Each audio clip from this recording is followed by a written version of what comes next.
Welcome to the Baseface Network.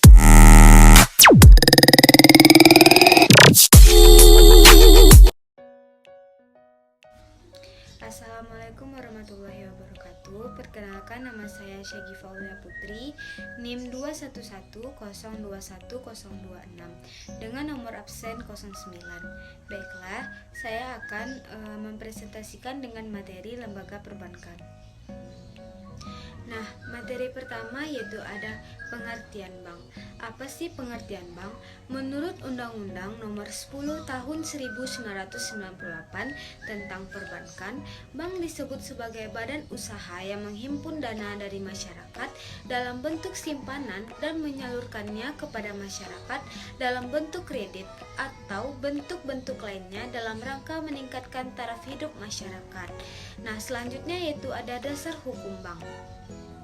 Menurut Undang-Undang Nomor 23 Tahun 1999 tentang Bank Indonesia, Bank Indonesia ditetapkan sebagai bank sentral yang bersifat independen.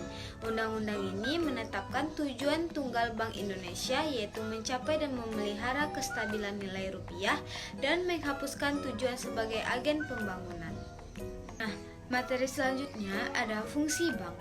Fungsi utama perbankan Indonesia adalah sebagai penghimpun dan menyalurkan dana masyarakat serta bertujuan untuk menunjang pelaksanaan pembangunan nasional dalam rangka meningkatkan pemetaan pembangunan dan hasil-hasilnya, pertumbuhan ekonomi dan stabilitas nasional ke arah peningkatan taraf hidup rakyat banyak.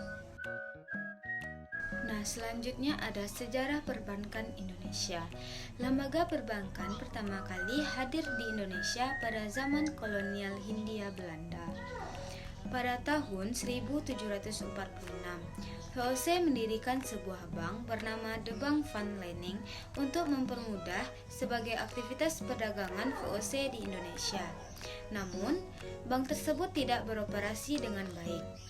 Pada akhirnya, didirikanlah The Bank Courant on Bank van Lening yang ternyata juga tidak berhasil beroperasi dengan baik serta berakhir bangkrut. Pada abad ke-18 akhir, VOC diambil oleh pemerintah kerajaan Belanda. Bank Belanda lalu berkembang dan kemudian jadi cikal bakal terbentuknya Bank Sentral Indonesia, yaitu The Javans Bank yang didirikan tahun 1828. Pemerintah Hindia Belanda memberikan monopoli pada bank ini untuk mengeluarkan uang yang pengadaran uangnya ditangani oleh pemerintahnya sendiri. Sejak itu, bank ini dikenal dengan Bank of Issue atau bank sirkulasi. Selanjutnya ada jenis-jenis bank. Yang pertama yaitu ada bank sentral. Apa itu bank sentral? Bank sentral adalah suatu lembaga yang bertanggung jawab untuk mengatur dan mengawasi sistem keuangan suatu negara. Yang kedua ada bank umum. Apa itu bank umum? Bank umum adalah bank yang melaksanakan kegiatan usaha secara konvensional atau berdasarkan prinsip syariah yang dalam kegiatannya memberikan jeda dalam lalu lintas pembayaran. Nah, yang ketiga yaitu ada Bank Perkreditan Rakyat dalam kurung BPR. Adalah suatu jenis dari bank yang hanya menerima simpanan dalam bentuk deposito berjangka, tabungan, atau bentuk lainnya yang dipersamakan. Nah, yang keempat yaitu ada bank milik pemerintah, yaitu modal hingga akta pendiriannya dimiliki oleh pemerintah, sehingga keuntungan yang didapatkan bank ini juga menjadi milik pemerintah. Yang kelima yaitu ada bank milik swasta, yaitu tidak seperti bank milik pemerintah, saham dari bank milik swasta dipegang oleh individu atau lembaga tertentu yang memiliki kewarganegaraan Indonesia.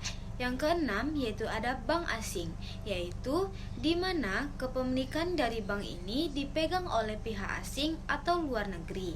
Yang ketujuh ada bank campuran, yaitu bank milik campuran di mana saham dari bank ini dipegang oleh pihak luar dan dalam negeri. Nah, yang kedelapan yaitu ada bank investasi, yaitu lembaga keuangan yang berfokus untuk menciptakan modal untuk perusahaan hingga pemerintah. selanjutnya ada jenis-jenis kantor bank, yaitu ada yang pertama ada kantor pusat, yaitu merupakan kantor di mana semua kegiatan perencanaan sampai kepada pengawasan terhadap di kantor ini. Setiap bank memiliki satu kantor pusat dan kantor pusat tidak melakukan kegiatan operasional sebagaimana kantor bank lainnya. Akan tetapi, mengendalikan jalan kebijakannya kantor pusat terhadap cabang-cabangnya. Yang kedua yaitu ada kantor cabang penuh, yaitu merupakan salah satu kantor cabang yang memberikan jasa bank paling lengkap. Nah, yang ketiga ada kantor cabang pembantu, yaitu merupakan kantor cabang yang berada di bawah kantor cabang penuh, di mana kegiatan jasa bank yang dilayani hanya sebagian saja. Yang keempat yaitu ada kantor kas, yaitu merupakan kantor bank yang paling kecil, di mana kegiatannya hanya meliputi teller atau kasir saja. Dengan kata lain, kantor kas hanya melakukan sebagian kecil dari kegiatan perbankan dan berada di bawah cabang pembantu atau cabang penuh. Nah, selanjutnya ada kegiatan usaha bank.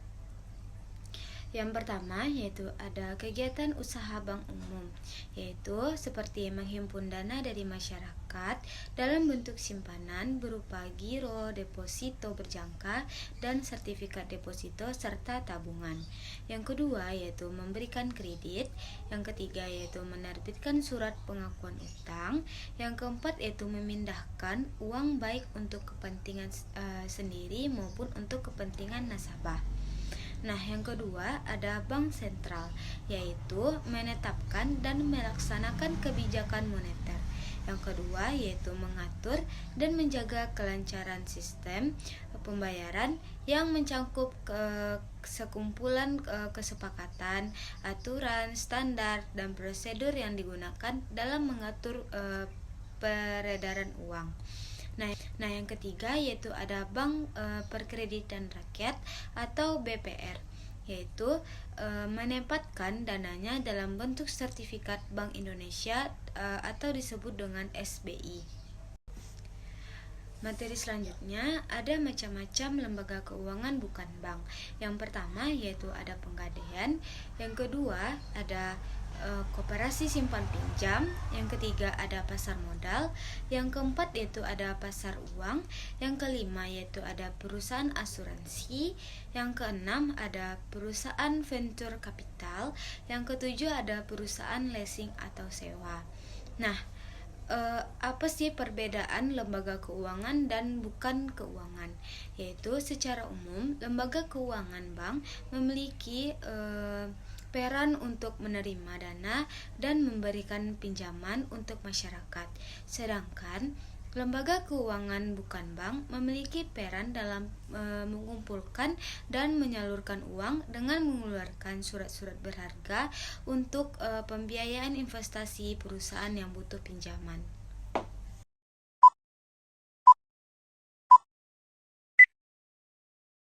Perbankan. Ikuti pelayanan terbaik dari bank. Mungkin hampir semua orang mengenal bank yang tersebar di berbagai pelosok daerah di seantero Nusantara. Namun, apakah mereka telah mengenal bank dengan baik? Apakah mereka memahami berbagai produk perbankan yang dapat memudahkan kehidupan mereka? Bank adalah sahabat masyarakat sejak dulu yang setia mendampingi setiap pribadi dalam bertumbuh, baik dalam pekerjaan maupun dalam bidang usaha. Bank juga menerima layanan kiriman uang atau transfer, baik dari rekening perusahaan ataupun antar rekening pribadi. Cukup dengan membuka rekening, maka gaji langsung dapat ditransfer atau dipindah bukukan dari rekening perusahaan ke rekening pegawai. Setiap orang dan keluarga layak memiliki sebuah rekening tabungan yang dapat dipergunakan sebagai sarana menyimpan uang mereka dengan aman. Aman dari pemakaian diri dan aman dari tindak kejahatan pencurian. Selain sebagai sarana tempat menyimpan kekayaan yang aman, tabungan yang memiliki kartu ATM juga bermanfaat sebagai alat pembayaran yang aman dan nyaman kala melakukan pembelanjaan. Kartu ATM ada yang dapat dipergunakan sebagai kartu debit yang langsung mengurangi tabungan yang dimiliki. Sehingga kita tidak lepas kendali karena kala dana masih ada, kita dapat melakukan pembelanjaan. Namun kala dana sudah menipis, maka kita pun akan berhati-hati saat berbelanja dengan kartu debit tersebut. Disarankan, sebagai seseorang yang merencanakan masa depan, sebaiknya setiap pribadi dan keluarga memiliki setidaknya 2 rekening tabungan. Rekening pertama dipergunakan untuk tempat menampung penghasilan atau gaji dan tempat dana untuk berbelanja. Jadi, rekening pertama adalah rekening masuk dan keluar.